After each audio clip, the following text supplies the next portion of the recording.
It is Ryan Cameron, Uncensored, and we are talking right now to Senator Nikki Merritt. Georgia 9th Senate District, Georgia Legislative Black Caucus is launching Sunday sessions to dispel all the rumors and the myths. Hello, Senator Merritt. How are you doing? How you doing, Ryan? Are we going to lose our right to vote? No. Well, this is the thing. You know, democracy is a participation. Yeah. You know, we need everybody to participate, and no one can afford to check out at this time.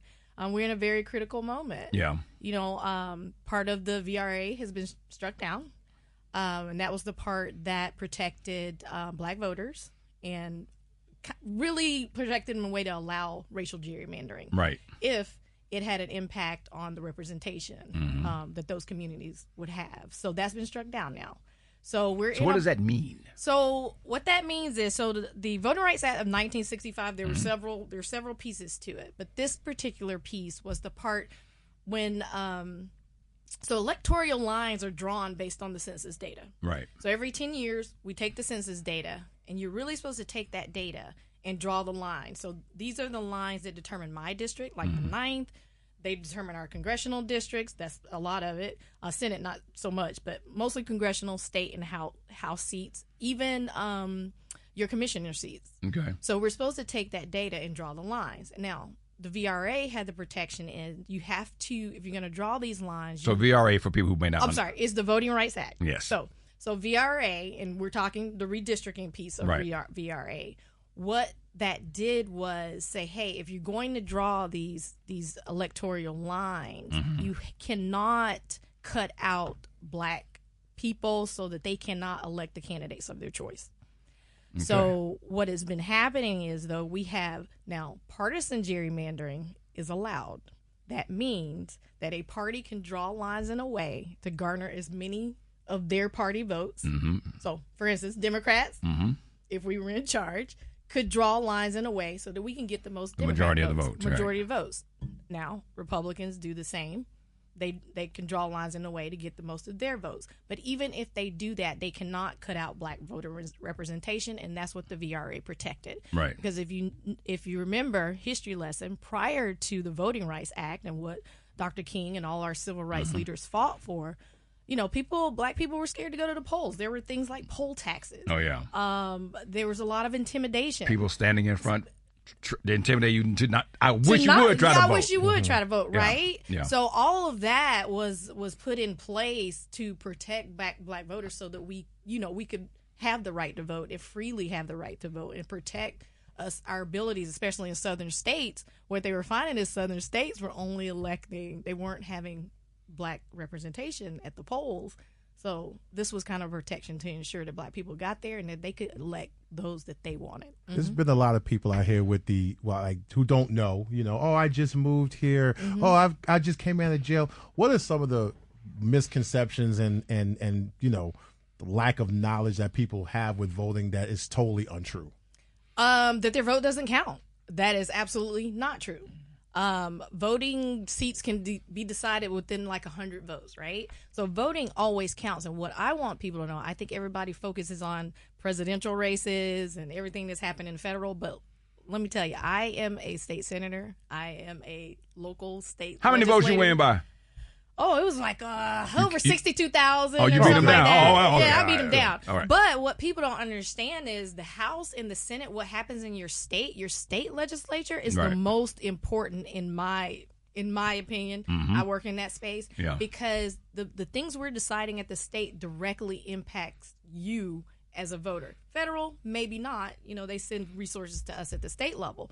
But all of our local laws that we follow here in the state of Georgia, and especially as we're seeing the Supreme Court kick a lot of issues back to the states, who your state legislator is, who our governor is really, really critical. And that's where your vote really has the most impact. If you just want to question federal, but at the state level, there is actually no question. And you guys can see this because, usually when these voter fraud things happen, and they're not talking about at the state level, they're not questioning the governor, the lieutenant governor's race, our races. They're always questioning, the presidential races. Right. So that just shows you how important, and that really, yes, your vote does count, and it impacts who represents you in the state. Yeah, I feel like I always tell people, make sure if you don't vote at all, do your local. That's right. Because that's what's going to matter at the end of the day. So speaking of the Black Caucus, this is something that is interactive for people that live here. Why and how can I tune in? Yeah. So because of the kind of the redistricting, I think we've garnered a lot of attention, which we love. And it is our job as the Legislative Black Caucus to make sure that we're, attending to our communities, our Black brown communities. So right now what we are doing is Sunday sessions, and we're plugging in these Sunday sessions every Sunday. We'll have the new schedule up, but we were doing it every Sunday at 7 p.m. to get ready for the redistricting. And this is our time to be in touch with our communities as legislators to let them know what we do and talk about different topics in the work that we do and how it does impact them. Because what's important here is to connect, as you were saying, Ryan, people to issues and who your elected is and getting those issues solved. So if you're mad about housing, if you're mad about your grocery prices, if you're mad about anything of your, that's your day to day, a lot of times your state has impact on the laws that affect those day to day.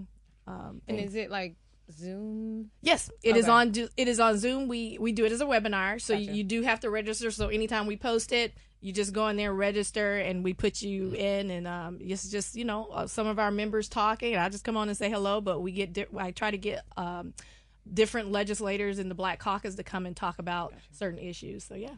What is the site? What is the link? What's the www to be on board? It is gablackcaucus.org is our website. Yeah, gablackcaucus.org. You can go on there. You can find our links there. Follow us on Instagram. Again, it is GA Black Caucus. We're pretty easy to find, and we always post either in one of those spaces what we're talking about that week and how you can find us. So, talking about the local elections and the state stuff, too, I just remember having a conversation with my mother. And she was like, I went in there and it was so many people in there. I did not expect all of that. And I was like, you just voted for the blackest sounding name, Mom. She was like, I did.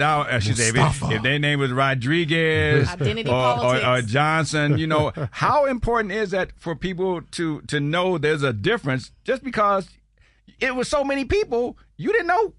How do you find out about the candidates? Right. You know what? Whoever is running, they have a website. So what I would do, I would even take the R and the D off of it and just look at what the candidate is talking about. Right. Go to their website, see what the issues are that they say, hey, I'm about jobs, I'm about health care, I'm about the woman's right to choose, whatever their issue is, and that's how you choose your candidate. But, I have to kind of talk in the nonpartisan space because I'm the Black Caucus chair and I got to take off my senator hat. Right. But that is truly what they have to do. Just go to whoever is running. We have governors running right now. Listen to what they're saying. Right. Listen to what they're saying that they want to make a priority. In Black Caucus, we prioritize working class families, right? Because we know a lot of our community is working class. I mean, we have diversity, but They say that the landscape has changed. Before it was like, Georgia is not Atlanta. Atlanta's black and Georgia's everything, but now they're saying state of Georgia is now the black population has grown. Yeah. Is that do we think that's a definite change for the way the vote's going to go, or is it still people still got to come out to vote? No, they still got to come out to vote no matter what. Now, our population has shifted. It's not only just black, but it's non-white. Right? We talk about it on the show. And we're almost 50-50. Yeah. And then just to go back to your point about don't just vote by the name, y'all, identity politics can hurt us sometimes. Please look at your candidates because we often have candidates that look like us. They're running on certain tickets and they ain't about our issue. So we can't do the identity. Right, that's right. So you just cannot go on the circles that they're in and what they're talking about. But yeah. All right, we got about 30 seconds here. Tell people how they can register for this webinar. Just go to gablackcaucus.org and also follow us on GA Black Caucus. And we always have a QR code there for anybody to register and join us on Sundays. All right. Senator Nikki Merritt, we appreciate you. Thank you for the time. Thank you guys. Thank you for having me on. It's Ryan Cameron, Uncensored.